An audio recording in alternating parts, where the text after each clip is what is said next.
Hi, Tired. I'm Ryan, and this is Matthew, and we are Dadcast. What's up? So we are doing something a little bit different today for this night, because this is a very, very special evening for both of us. And no, it is not our anniversaries. No, this is not the recollection of when we first met.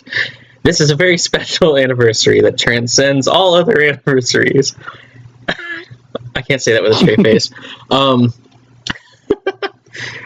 it's not as important as some of those other things, but it's very important to the two of us, just because it is something that we both very much enjoy, we love, we find interesting, and was something that we kind of have shared together. And it is the second anniversary of Bo Burnham's Inside, releasing onto Netflix. Huzzah! So Has it been 2 years already? it has indeed, man. It's crazy. Wow. 2 years ago, I figured out I was depressed and really anxious. I figured that out a while before that, but Yeah. yes. But 2 years ago, we found something that really gave us some catharsis with that. So Yes, exactly. yeah, and we both really, really enjoy the special. We love it, as well as the sort of 1.5 version with all of the extra stuff from the special, the creating of the special, the Inside Outtakes, which came out a year later, so exactly a year ago. And so kind of following in suit with that, we wanted to do a special episode, shorter episode, where we're going to kind of talk about some of our favorite stuff and how we kind of came into seeing Inside for the first time here on this 2-year anniversary of it. So marching basically straight into this thing, do you want to talk about how you kind of came into watching Inside for the first time, and kind of like your experience with that? Well, it's funny because, someone recommended it to me. A specific somebody that we may have a podcast with. It was you. So, so you were the one that actually recommended it to me. And I watched it on Netflix with the wife. And I'm not going to lie, at first, I didn't know how to feel about it. I was like, this guy's fucking depressed.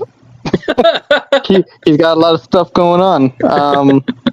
And near the end, I was like, I kind of feel bad for the guy, and so did the wife. Like she started feeling bad for Bo Burnham, and was like, wow, is this guy okay? Like, and then you started bringing in like other things about it, and so we watched it a couple other times after that, and I actually really enjoyed it after that. My first experience with it was that I didn't know what the hell I was getting myself into, to the point of like, hey, I had a bad day at work, and I'm just going to turn this on just so I can, I guess rest with my feelings, knowing that I can joke about them. So, yeah, so that's kind of how I got into it. Is just you recommended it, and I watched it on Netflix, and went from there. And then with the Outtakes special, I saw that it was up, and I think I was watching it at the same time you were like, he just shadow dropped like an outtake special, like, because I think he shadow dropped it, right? Yeah, basically, yeah. It was the 1 year anniversary, and then it just kind of like popped. It was on YouTube. Yep. So, and then we watched it, and then yeah, so that was fun times. So, but what about you, my friend? How did you get into Inside, or how did you find it? Yeah, nice. So, I'm going to dig a little bit deeper here into the past. So, just really quickly, I actually had watched I believe it was the Comedy Central Presents special that Bo Burnham did, like, I don't even know how long ago it was, man. It was like 15 years ago or 10 years ago. I don't know how long ago it was, but a really long time ago. I want to say it was when I was homeschooled, so I was like in middle school age range, so it was actually probably closer to like 15 to 20-ish years ago range, almost. And I remember really thinking it was funny. And I was like, oh, this dude is now like one of my favorite comedians, because at the time I really liked watching like comedians and stand up and things like that. And I didn't see like a single thing of his after that point. And eventually I kind of just forgot who he was. And, you know, fast forward to the modern age of, I think at the time it was 2021, and, you know, Inside had come out in May, and I think at this point it was like June, and, you know, my wife is watching some stuff on TikTok, and it blew up enough at that point, even like a month after it had released, that a bunch of sound bites from the special were on TikTok. And so I was hearing like all these sound bites, and some of them sounded really funny, and, you know, all this other stuff. And, you know, finally asked my wife, I was like, well, who is that?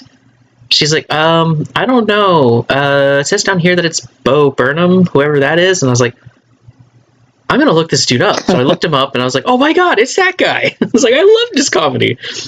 And I saw that all this stuff was from a new special that he had released. So I was like, okay, I got to just figure out a time, jump on Netflix and watch this. Fast forward like another month and a half. I still had not watched it. Because it's really hard to get me to like sit down on my own and watch something.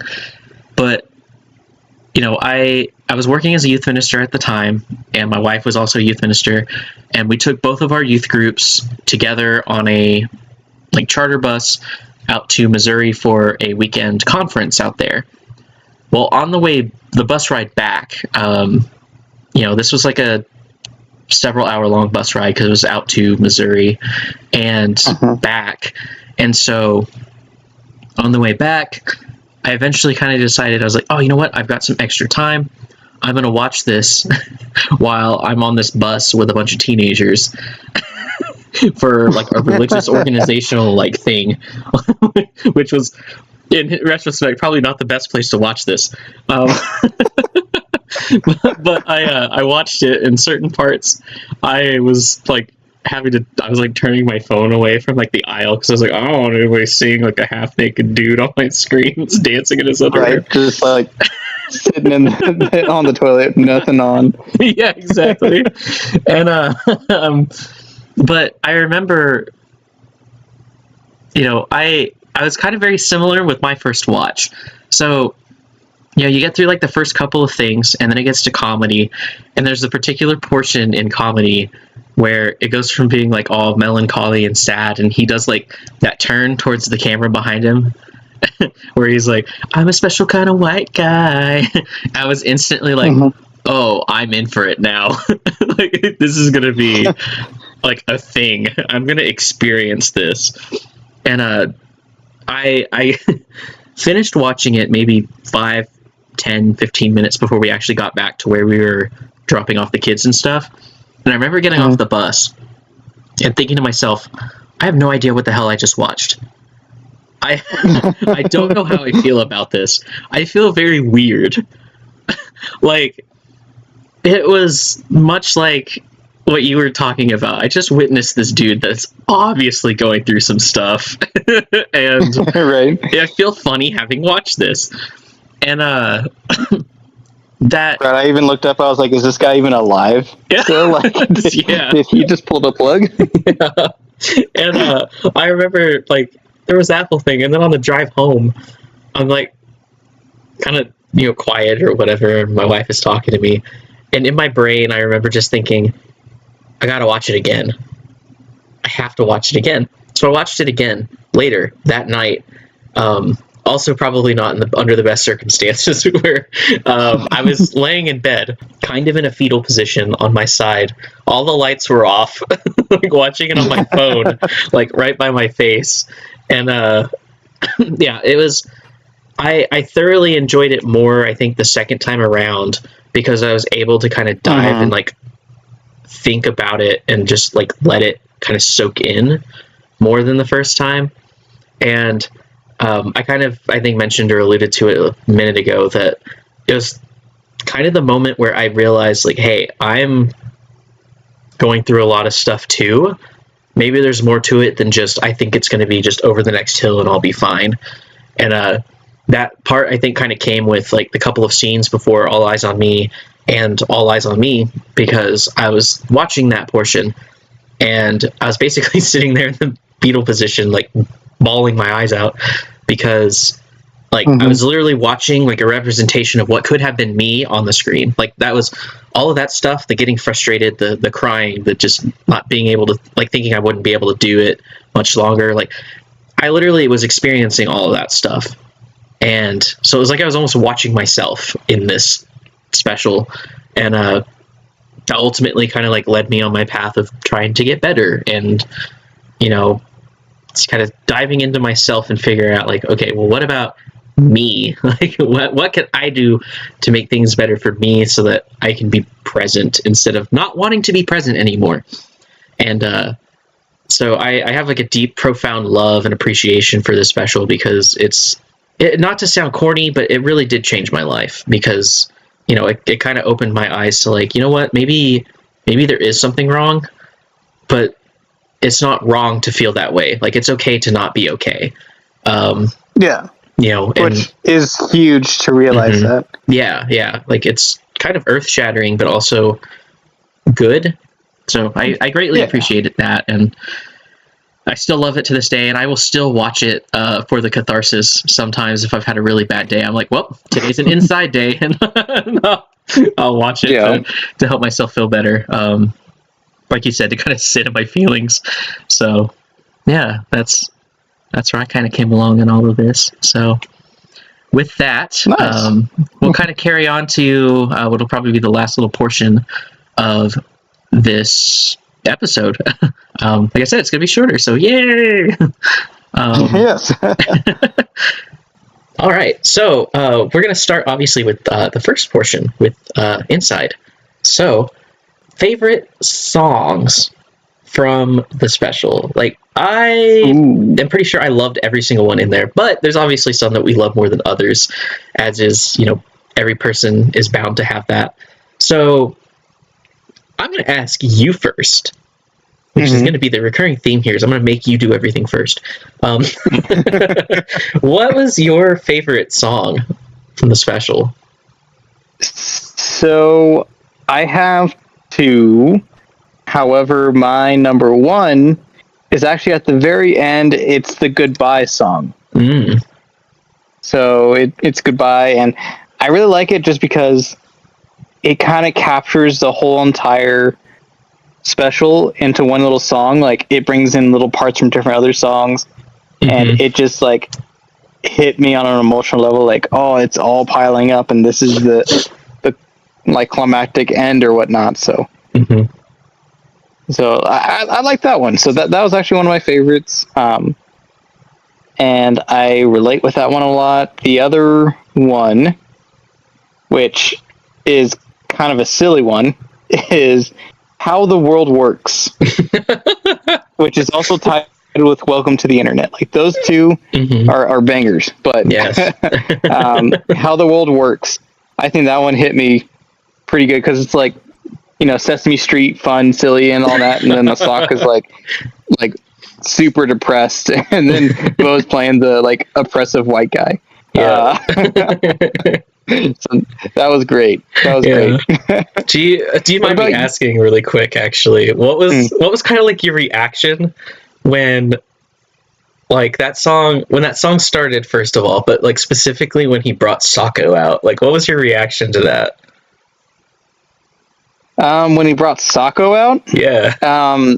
Initially I laughed. Thought it was pretty funny. And then I listened to the lyrics. I was like, dear God. It's like, there's a lot more going on here. And it's hidden under a nice, happy beat. Yeah. So that was, specifically when he brought out Socko, though, I would say that it definitely turned Sesame Street. Yes. I was like, oh, it's one of those. And then it just kept changing throughout the special. So, yeah.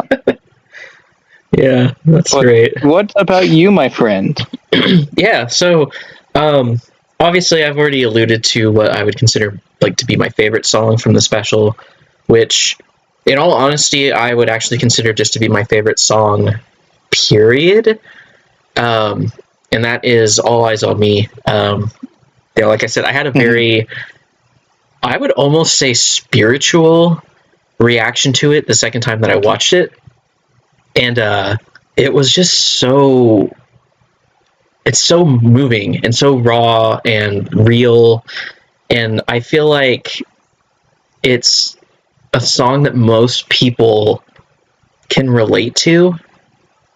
You know, it's specifically about, you know, his struggle with like the anxieties of performing like on stage, and the desire to, you know, get that back, even with, you know, all the anxiety and the depression it causes him, and, you know, kind of the entering the throes of chaos with that. But, you know, we all kind of experience that, you know, whether it's, you know, the being on stage, quote unquote, at work, or in our friend groups, or even online on social media, or like whatever. Like, we all experience that. And, you know, I was experiencing that a lot with work, and, you know, being here at home, and the social media at the time. Like, I ended up getting rid of a bunch of my social media like a year and a half later, like after that point, because I finally was just like, I'm done with this. And you know, so, performing for free. Yeah. And then like wanting people to, you know, give me 5-star ratings when it doesn't matter. Like, I shouldn't be trying to live to get, you know, good Yelp reviews.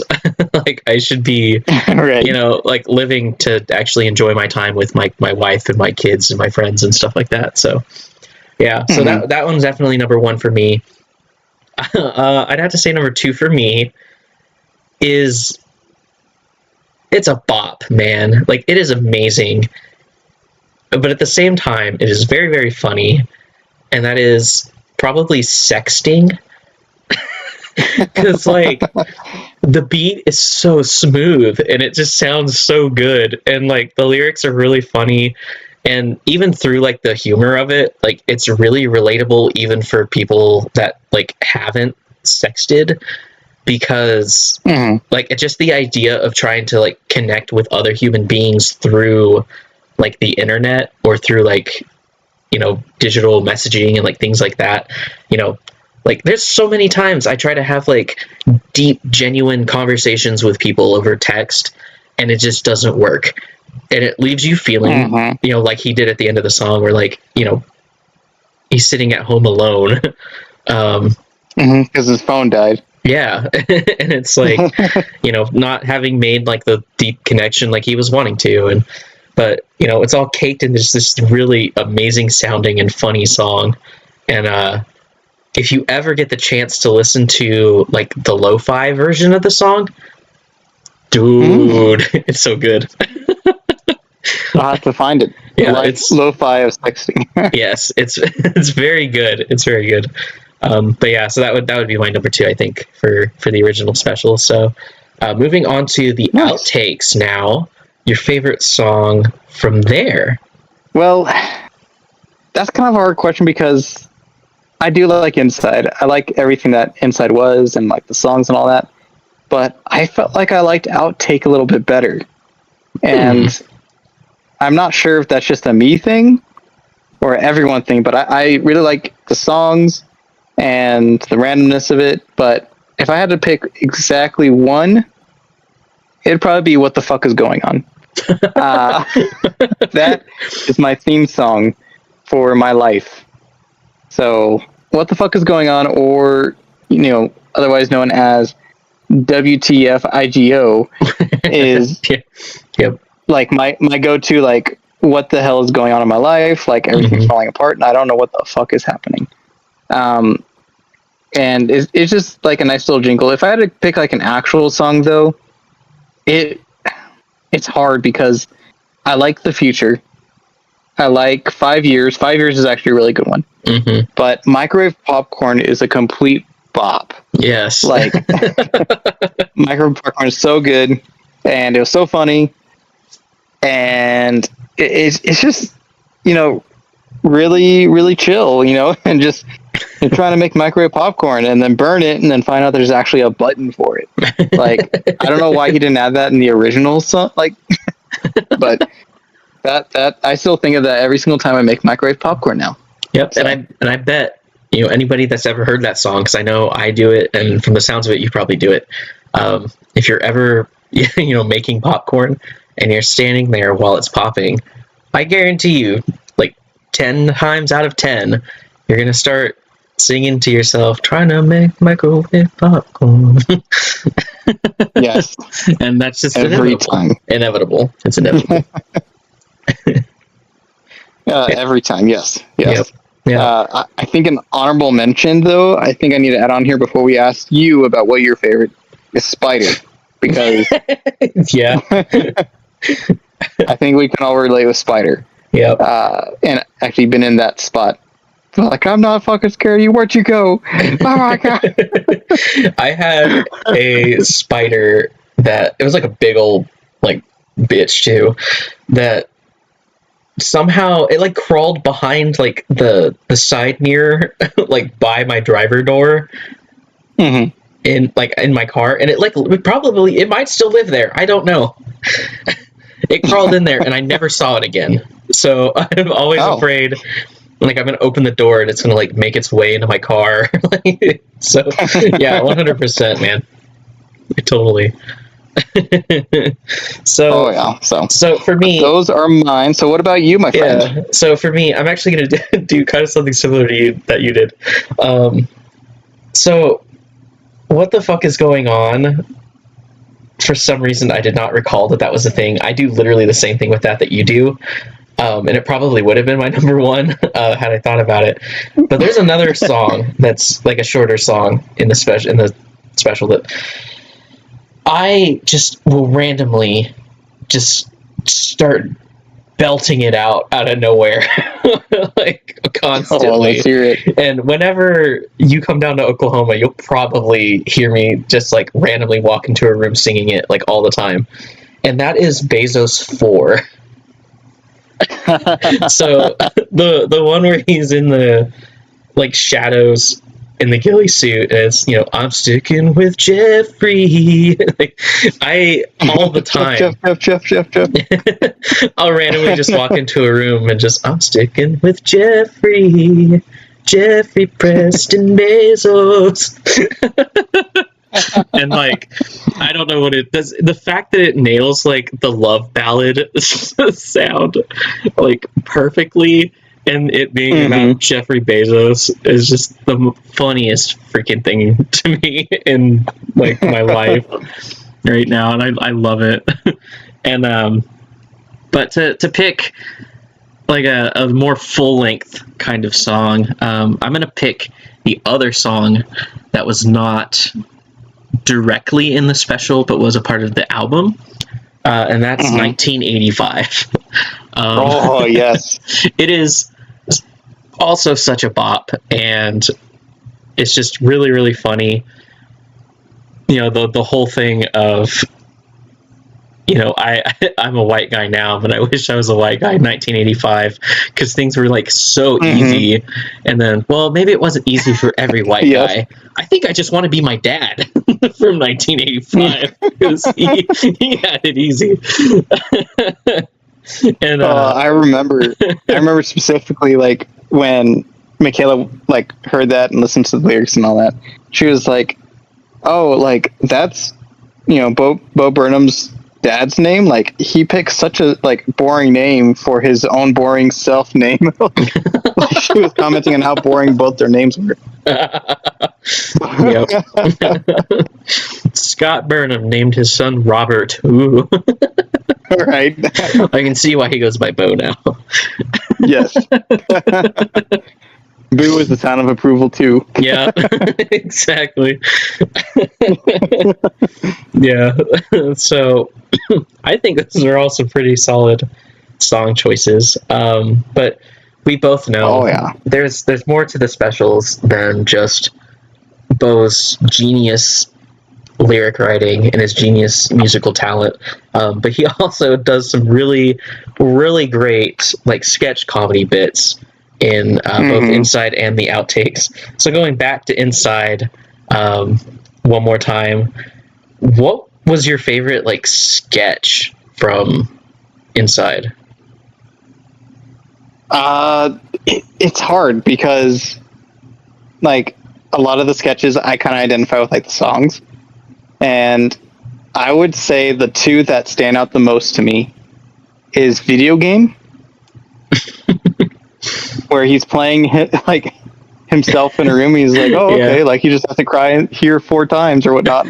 He's like, he's completed a day. I thought that was hilarious, like making fun of streamers. And then when he reviewed it afterwards, or the unpaid intern, those are pretty good too. Like the reaction to the reaction bit. Yes, the reaction to the reaction. Yeah. Where he's like, and I'm stopping this now. Like, it just gets out of hand. It's like, and you're seeing me react to reacting, and I'm probably being, so-and-so or whatnot, like, and just like critiquing his critiquing of his critiquing, and just starts going in circles. But what about you, my guy? Like, what about you? Yeah, so I actually the reaction bit was probably like number 3 for me, like on my little list, and I think it was just so funny because like it's really funny because that's like there's like a whole genre of that on YouTube of just people that their content is literally just reacting to stuff, and it's funny because after Inside came out, there was a bunch of people reacting to Inside. And it was like super meta because it was like somebody reacting to the reaction bit of him reacting to himself in Inside. It was like really weird, but Inception. Yeah, and just the whole thing of like, and then you cut right here. I think it's funny to cut, and he's like, they're all really confused. He's like, what? Like it was really funny. It was really good. But I would say that my number 1 for Inside was the social brand consultant bit that he did before White Woman's Instagram, where he's like, the world is overdue, or this like we're witnessing a social reckoning. Who are you, Bagel Bites? Like it was just such a funny bit that's like super like telling and realistic about like all of the brands nowadays. Because, like, they literally do that shit. Like, what can we do on, like, social media platforms to make ourselves, like, both look good, but also, like, sell our brand better? And, like, who are you, Bagel Bite? Yeah. And it just goes to show, too, because sometime after the special came out, the official Bagel Bites Twitter actually tweeted, like a still shot or like a gif of like that part, and they were like, well, like look at this. And it was like, oh, look at that, now they get a little bit more like social brand awareness because of this thing. And it was just super funny, and his character, and it was like super funny, like JP Morgan, just tell your customers that you're not racist in theory. Like, it's so good. So good. But now that we're talking about it, now that I'm remembering a lot of the bits, I actually want to change my answer. Oh, really? Yes. I'm changing my answer to knife. That one is a good one, yeah. Thank you guys for watching. You're just carrying like a little kitchen knife. Yeah, you just sit there like psychopathically just staring at yeah, the like ukulele music playing in the background. Yeah, that was pretty good. I'd say that my second one is kind of the same thing in terms of like, I absolutely like, my big thing with social media before I jumped off of it was like, I hate that everybody has to talk about every little thing and like complain and argue about every little tiny thing. Like there's people literally getting in arguments and calling each other names over like who Taylor Swift is dating. And it's like, it doesn't fucking matter. And the bit would be the STFU bit, where he's doing like he's like, sitting on a stool with like a spotlight shining on him, like he's doing stand up on a stage, and he's like, can any one person just shut the fuck up for like 5 minutes? And right, and I understand, I'm not shutting the fuck up. And you're like, you would be right. Yeah, he's like, I know I'm not shutting the fuck up, but he just cuts to the next thing because he just doesn't want to answer that. Right.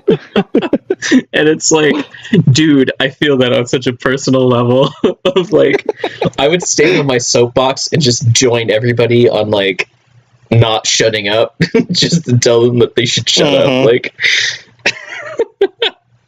like it's such a funny bit. So good. It's great. Yes. Yeah. So, with us having talked about the original Inside, I feel like maybe there were even more bits and sketches in the Outtakes as compared to the original Inside. So what would you say were kind of your favorite sketches from the Outtakes? The Outtakes? It's hard for me to remember because I only watched that one once when I watched Inside multiple times. However, the ones that I can remember the most are Jeans, Peanut Butter, and Be Yourself. Yeah. Just be yourself. Unless you're not someone that should be yourself, then don't be yourself. There's something of that nature, right? He said something along the lines of that. Yeah, I think it was like, be yourself, and if you can't be yourself, then be somebody else. And he's like, and if that doesn't work, then you might just be uninteresting and boring and useless. Which is like such a funny PSA. Like, if you're wanting to do content, like, yeah, some of you just might not be cut out for it because you might just inherently be like not good. Yeah, I had that one, and like the peanut butter sandwich died as like my number one. Because those are both so good. Oh yeah. I don't think it was this special, but it was another special where he talked about making a peanut butter sandwich when he's drunk, right? Yeah, that was Make Happy. Yes, I remember that. Where he like walks in and he like starts fucking the sandwich or something. Yeah, he's like sprinting around. Like, or I can think, he does it when he's high first, and then he does it when he's drunk second. And yeah, when he does it when he's drunk, he's like moving all slow, and like at one point he does like this little like I'm drunk and I'm in a kitchen, I'm making food like dance thing. Yeah, scoops, like it sticks his whole hand in the jar to like get a fight. Yes. Yeah. So good. So good. Yeah. Just I think the funniest part of that bit too was like the bit itself was really funny, of just like, and I'm using plasticware because I ran out of silverware, and like I don't want to do another fucking dish in my life. But the fact that like at the end he does the like, all of like the different like camera angles and stuff showing off is like, it's not even the perfect peanut butter sandwich. Like it like literally is like the end pieces with like not very well like spread peanut butter, and it just looks like crap. And it's like on a paper plate. He's like zooming in on it with like this cool like sax music that's like like making the sandwich like trying to look all better than it is. So good. So funny. And it like seems like it's gonna stop, and it like picks back up. So like the music stops, and it's like it keeps going. So stupid. So good. Yeah. So good. But, I would say my other favorite one aside from those was the bit at the very, very end for the Inside Cinematic Universe, or the ICU. Because he like shows up, and it's like this whole plan, like I'm going to be talking about like, the Inside Cinematic Universe, and makes a joke about being basically being Kevin Feige, the head of Marvel, because he's like, I'm Bo Burnham, CEO of Inside Studios, an adult man in a baseball cap, which every time you see Kevin Feige, he's wearing a baseball cap. Every time, yeah. But then he like shows off like all of these like movies, quote unquote, that are going to be coming out like every year in the future, and so it's like Inside 2, Inside 3, Still Inside, or like whatever.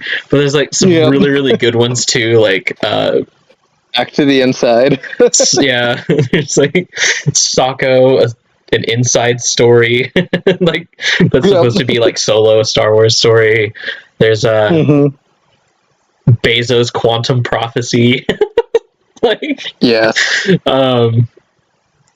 clinical depression inside the multiverse. Like so many girl Socko, like so many really good ones. Are just super funny. And then the like quote unquote like Avengers team up movie at the very end was 40 because it was 10 years later when he was going to be turning 40. It was like such a good little callback and stuff too. But it was very well done. I think very good and very funny because it was super accurate kind of to like what the like MCU is like. Or what it's become now. Yeah, what it's become now. Just pumping out all kinds of stuff, and most of it's not as good as it used to be. But ever since Stan Lee died. Yep. That's for another topic, though. Yeah. Rip King. Yes. Yeah, which I think actually, I was gonna say, I think it was like I think Endgame was his very last cameo. Which it was pretty much right around the time of Endgame and afterwards that the MCU, at least in my eyes, kind of started to go a little bit downhill. So that kind of makes sense. They've had a couple. And I think they still put him in as cameos, just like using recordings he's already used or something like that. Maybe, I don't know. So I don't know. Yeah. But yeah, so that was I think that's probably it for us kind of talking about our little favorites and interests and going. I don't even know what I'm saying anymore. This isn't even a full episode and you're already losing it, man. Oh, I know. Like, what the hell is going on? What the fuck is going on? What the fuck is going on? Is that even the tune? Yeah. Is it? Oh yeah. Wait a minute. What the fuck is going on? What the fuck is going on? We're gonna call this Inside the Musical. I'm just kidding. Yes. But like High School Musical, but worse. Yeah. You thought high school depression was bad? Think about 30-year-old depression. It's that time to simmer. We're gonna be 30-year-olds dancing on a golf course. Splashing water. Yep. Eating fish. Just ripping its head off like with our teeth. Oh, that's so funny. But anywho, yeah, I think we covered about everything with Inside. Yeah. Can you think of anything? No. Like, the only other thing to do would be to do some crazy ass like in-depth analysis, which I don't think either of us really want. Well, I would love to do that, but I wouldn't want to do that on this podcast. So, I think you probably feel the same way with that. That's so for another day. Yeah. So, so I think pretty much we've kind of covered everything we wanted to cover for this special 2-year anniversary of this ridiculously genius, funny special that we both have enjoyed and watched. And I find it very fascinating that you've only watched the outtakes once, and you said that you actually kind of enjoyed all of the stuff overall more than like the original special. Yes, I noticed that once I brought it up, and it's because initially it was on YouTube, and I didn't want to deal with like opening up YouTube and trying to find like a good platform to watch it on or whatnot. Like whether it be my phone or the TV or whatnot. With Netflix, it's just easy to just sit down, and just click it on. But yeah, I may have to watch that again in honor of the anniversary. I don't know if you know this. So at some point, I don't remember when, the outtakes are actually on Netflix now. Oh, really? Yes. So one of the things I would love to do with just people in general would be to do like a double feature of Inside and the Outtakes, like back to back on Netflix. Ooh. And just as kind of a funny aside, there have been times where I would turn on Inside like as I was going to bed, and Netflix will autoplay whatever comes after. So Inside, I'll fall asleep in the middle of Inside, and then it'll autoplay the Inside Outtakes, and I'll like wake up like an hour later, and it's like in the middle of the Outtakes, and I'm like, whoa, that's trippy, and I'll fall back asleep, and then it'll autoplay Inside again after the Outtakes. So it's just this endless loop of Inside and the Outtakes. Like I just wake up in the middle of one of them at some point, and I'm like, whoa. This is weird. Funny. Yeah. So, I highly suggest jump onto Netflix at some point when you can, and watch it 50 times. I'll do it 49 times. Yep. I'm not a 50 kind of guy. just to throw it in my face. But yeah, we both, I would say, probably highly suggest watching both Inside and the Outtakes to anybody out there that is interested in anything that's funny, really insightful and thoughtful, kind of combined with both social commentary and self-reflection. Definitely go give it a watch. It's labeled as a stand-up comedy special, but it's very much so filmed, much more than that. Yes, it's very much filmed and performed and written like an actual movie, and I could go so much into the depths of that, but not here, not now. So yes, it's basically a film documentary of a grown man losing his mind. Yep. That is also a comedy. Yeah, well, it's a special about trying to make a special, and he's losing his mind while he's trying to make the special. There's so much depth to it, and like I said, not here, not now, but who knows? If people do like the thought of that, then you or I or both of us or whatever could maybe do like a side thing outside of the High Tired We're Dadcast where we could do that, but. Yes. We're going to leave it at this for now, and we are going to thank you all very much for listening to this. Yes, thank you. I don't know about you, man, but I think maybe sometimes just doing, short, quick, one-off type episodes like this could be fun sometimes in the future, but, who knows? Yeah, definitely. Yeah, who knows? So with that, again, thank you all for listening, and remember to stay tired. Stay tired.